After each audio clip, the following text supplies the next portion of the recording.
റെഡിയാണോ കുട്ട? യെസ് കുട്ട, വി ആർ കുട്ടൻസ് ഇൻ ഫ്രാൻസ്.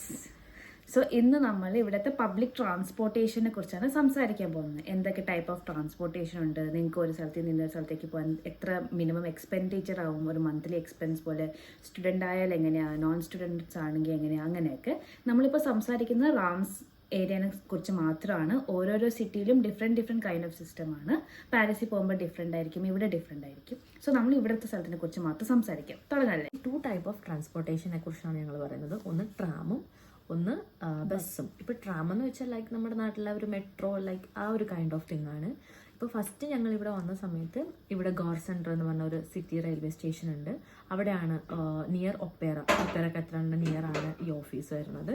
അപ്പം അവിടെ നേരിട്ട് നമ്മൾ ഓഫീസിൽ ചെന്നിട്ട് വേണം നമ്മൾ ഈ കാർഡ് എടുക്കാൻ. ജസ്റ്റ് ലൈക്ക് ഇതാണ് കാർഡ്. അപ്പം നമ്മൾ നേരിട്ട് അവിടെ ചെല്ലണം. മെയിൻ ഡോക്യുമെന്റ്സ് എന്ന് പറഞ്ഞാൽ ഒന്ന് പാസ്പോർട്ടും പിന്നെ നമ്മളുടെ സ്റ്റുഡൻറ് ഐ ഡി ആണ്. സ്റ്റുഡൻറ്റിന് ആദ്യം പറഞ്ഞ പോലെ സ്റ്റുഡൻറ്റിന് ഡിഫറെൻ്റ് ആയിട്ടുള്ള പേയ്മെൻറ്റ് മെത്തേഡും പിന്നെ മെച്യൂർ ആയിട്ടുള്ള വേറെ ആൾക്കാർക്ക് ഓഫീസോ അല്ലെങ്കിൽ ജോബ് ഉള്ളവർക്കൊക്കെ വേറെ ഒരു കാർഡാണ്. അപ്പോൾ ആദ്യം ചെന്ന് പാസ്പോർട്ട് കാണിക്കുക. ഇപ്പം ചില കുട്ടികൾക്കൊക്കെ വരുന്ന ടൈമിൽ നമുക്ക് സ്റ്റുഡൻ്റ് ഐ ഡി, ഇപ്പം ഞാൻ വന്ന ടൈമിൽ ഞങ്ങൾക്ക് കോളേജ് സ്റ്റാർട്ട് ആയിട്ടുണ്ടായിരുന്നില്ല. അപ്പം ഞങ്ങൾ നേരത്തെ വന്നു. അപ്പോൾ ഞങ്ങൾക്ക് ഇത് ഞങ്ങളുടെ കോളേജ് ഐ ഡി ഇതാണ്. ഞങ്ങളുടെ വെൽക്കം ഡേ ആണെന്നാണ് ഞങ്ങൾക്ക് ഇത് പ്രൊവൈഡ് ആയത്. അപ്പോൾ ടൈമോ എന്ന് പറഞ്ഞിട്ടൊരു ആപ്ലിക്കേഷൻ ഉണ്ട്. അപ്പോൾ ആ ആപ്ലിക്കേഷൻ ത്രൂ ലോഗിൻ ചെയ്ത് നമ്മളുടെ ഇൻസ്റ്റിറ്റ്യൂട്ടിൽ മെയിൽ ഐ ഡി അതിൻ്റെ പാസ്വേഡും അടിച്ചു കൊടുത്ത് ലോഗിൻ ചെയ്യുമ്പോൾ നമുക്ക് അതിലൊരു ഡിജിറ്റൽ ഒരു സ്റ്റുഡൻ്റ് ഐ ഡി കിട്ടും. അപ്പോൾ ഡോക്യുമെന്റ്സ് എന്തൊക്കെയാണ് വേണ്ടതെന്ന് വെച്ച് കഴിഞ്ഞാൽ പാസ്പോർട്ട്, അത് നമുക്ക് ഒറിജിനൽ ആണെന്നുണ്ടെങ്കിൽ ഒറിജിനൽ, ഇല്ല നമ്മൾ ഫോണിൽ പ്രൊവൈഡ് ചെയ്യുകയാണെന്നുണ്ടെങ്കിൽ അങ്ങനെയാണെങ്കിലും കുഴപ്പമില്ല. പിന്നെ ഈ കാണിച്ച കാർഡിനും card plus 1 month charge amount ആണ് നമ്മളവിടെ പേയ്മെന്റ് ചെയ്യേണ്ടത്. കാർഡ് ത്രൂ ആണ് പേയ്മെന്റ് ചെയ്യേണ്ടത്. എനിക്ക് തോന്നുന്നില്ല ക്യാഷ് അലൗഡ് ആണെന്ന് തോന്നുന്നില്ല. കാർഡ് ത്രൂ ആണ് പേയ്മെന്റ് ചെയ്യേണ്ടത്. അപ്പം ഈ ടൈമോ എന്ന് പറഞ്ഞ ആപ്ലിക്കേഷൻ എന്ന് പറഞ്ഞാൽ ഇതാണ് ടൈമോ എന്ന് പറഞ്ഞ ആപ്ലിക്കേഷൻ. അതിന്റെ ഒരു ലിങ്ക് ഞങ്ങൾ ഡിസ്ക്രിപ്ഷനിൽ കൊടുത്തേക്കാം. ഇങ്ങനെ ഒരു ഡിജിറ്റൽ ഫോം നമുക്ക് അതിൽ നിന്നും ഡൗൺലോഡ് ചെയ്തെടുക്കാൻ വേണ്ടിയിട്ട് പറ്റും. അതിനുശേഷം നമ്മൾ പേയ്മെന്റ് ചെയ്ത് പിന്നെ ഈച്ച് മന്ത് നമുക്ക് പേയ്മെന്റ് ചെയ്യേണ്ടതായിട്ട് വരുമല്ലോ. അത് നമ്മൾ ഓഫീസിൽ പോകേണ്ട ആവശ്യമില്ല. എല്ലാ ട്രാം സ്റ്റേഷനിലും ഒരു മെഷീൻ ഉണ്ട്. നമുക്ക് അതിൽ നമ്മുടെ കാർഡ്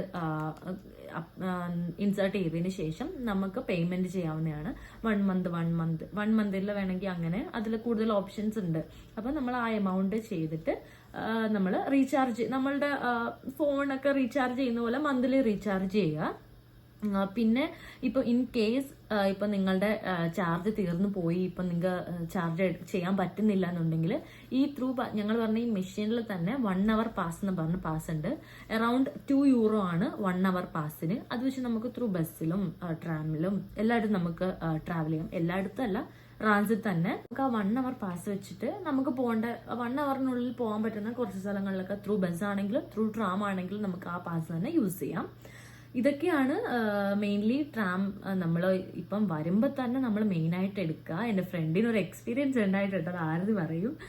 അപ്പം മെയിൻലി സൂക്ഷിച്ച് എല്ലാവരും നമ്മൾ കള്ളത്തരമൊന്നും കാണിക്കാതെ ട്രാമിൽ ടിക്കറ്റ് എടുക്കുക. അതായത് ഫൈനൊക്കെ നല്ല രീതി ചാർജബിൾ ആണ് ഇവിടെ. നമ്മുടെ നാട്ടിലെ പോലെ കള്ളത്തരങ്ങളൊന്നും കാണിക്കാൻ പാടില്ല.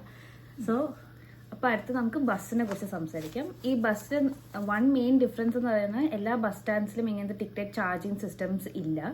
സോ നമ്മൾ ഗോസ്റ്റാൻഡിൽ പോയി തന്നെയാണ്, അല്ലെങ്കിൽ ഏതെങ്കിലും ഒരു ട്രാം സ്റ്റേഷനിൽ പോയി തന്നെയാണ് നമ്മളെ കാർഡ് നമ്മൾ റീചാർജ് ചെയ്യേണ്ടത്. ഓൺലൈൻ റീചാർജ് ചെയ്യേണ്ട ഓപ്ഷൻ ഉണ്ട്. അവരുടെ ഗ്രാൻഡ് റെയിംസിൻ്റെ സൈറ്റിൽ കയറി നമുക്ക് കാർഡ് റീചാർജ് ചെയ്യുന്നുള്ളതാണ്. പക്ഷെ എന്തായാലും നമ്മൾ ടിക്കറ്റ് വാലിഡേറ്റ് ചെയ്യണമെങ്കിൽ ഏതെങ്കിലും ഒരു ബസ്സിൽ കയറണം, അല്ലെങ്കിൽ ട്രാം സ്റ്റേഷനിൽ പോയാൽ മതി. പിന്നെ വേറൊരു രീതി എന്ന് പറയുമ്പോൾ നമുക്ക് ഇവരുടെ തന്നെ ഒരു ആപ്പ് ഉണ്ട്, ഗ്രാൻഡ് റെയിംസിൻ്റെ.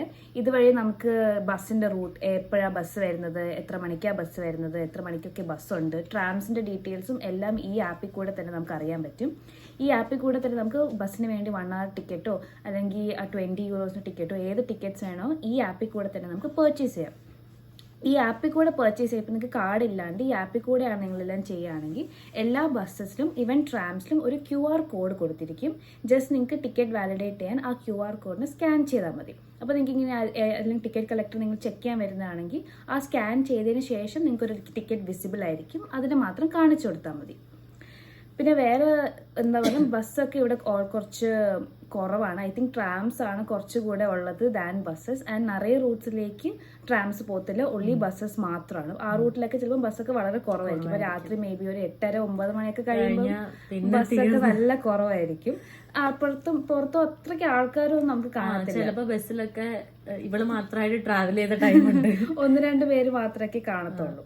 പിന്നെ ഇവിടെ നമുക്ക് ബസ്സിൽ കയറുകയാണെങ്കിൽ ഇപ്പം നിങ്ങൾക്ക് ഈ ആപ്പും ഇല്ല, ഫോൺ ചാർജൊക്കെ തീർന്ന് നിങ്ങൾക്ക് ഡ്രൈവറിൻ്റെ അടുത്ത് തന്നെ €2 കൊടുത്താൽ അവർ നിങ്ങൾക്ക് 1 hour പാസോ 2 hour പാസ്സൊക്കെ തരും.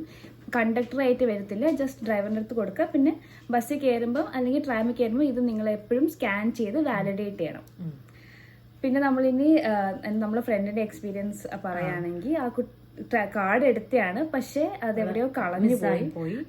അൺഫോർച്ചുനേറ്റ്ലി ആ ബസ്സിൽ തന്നെ ചെക്ക് ചെയ്യുന്ന ആളും കയറിയായിരുന്നു. സെക്യൂരിറ്റി ബ്ലാക്ക് ഡ്രസ് ഇട്ട് സെക്യൂരിറ്റീസ് ഉണ്ട് ഇവിടെ. അപ്പം അവര് ചെക്ക് ചെയ്യാൻ വേണ്ടിട്ട് കയറിയപ്പോഴാണ് ഈ കളഞ്ഞ കാര്യം അറിയുന്നത്.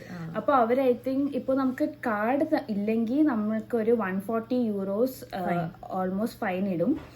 പക്ഷേ ആ കുട്ടിയുടെ കാർഡ് കളഞ്ഞു എന്ന് പറഞ്ഞുകൊണ്ടായിരിക്കും ഐ തിങ്ക് €70 ചാർജ് ചെയ്തു. അവിടെ വെച്ച് പേ ചെയ്യേണ്ട ആവശ്യമില്ല. നമ്മൾ വീണ്ടും ഗാസ്വാണിൽ പോയാണ് നമ്മളുടെ ഫൈൻ പേ ചെയ്യേണ്ടത്. അങ്ങനെ പോകുമ്പം സിസ്റ്റത്തിൽ ഓൾറെഡി ഈ കുട്ടിക്ക് കാർഡ് ഉണ്ടെന്നുള്ളതുകൊണ്ട് €5 ആണ് ഫൈൻ ചെയ്തത്. സോ കാർഡ് ഉണ്ട്, വാലിഡേറ്റ് ചെയ്തില്ലെങ്കിൽ €5, കാർഡ് എടുത്തിട്ടില്ലെങ്കിൽ നിങ്ങൾക്ക് up to €140 ഫീ ഉണ്ട്. അതൊക്കെ ഒരു ഹ്യൂജ് എമൗണ്ട് ആണ് ഒരു ജസ്റ്റ് ഒരു ടിക്കറ്റ് എടുക്കാത്തതിന്. അപ്പം സോ മാക്സിമം നിങ്ങൾ എപ്പോഴും ടിക്കറ്റ് എടുക്കുക ആൻഡ് ഓൾവേസ് വാലിഡേറ്റ് ചെയ്യാൻ മറക്കല്ലോ. ഈച്ച് ടൈം നിങ്ങൾക്ക് വാലിഡേറ്റ് ചെയ്യുമ്പോൾ നിങ്ങളുടെ കാർഡ് എത്രാം തീയതിക്കാണ് എക്സ്പയർ ചെയ്യുന്നതെന്ന് അവിടെ തന്നെ എഴുതി കാണിക്കും. സോ അത് എപ്പോഴും ശ്രദ്ധിക്കുക.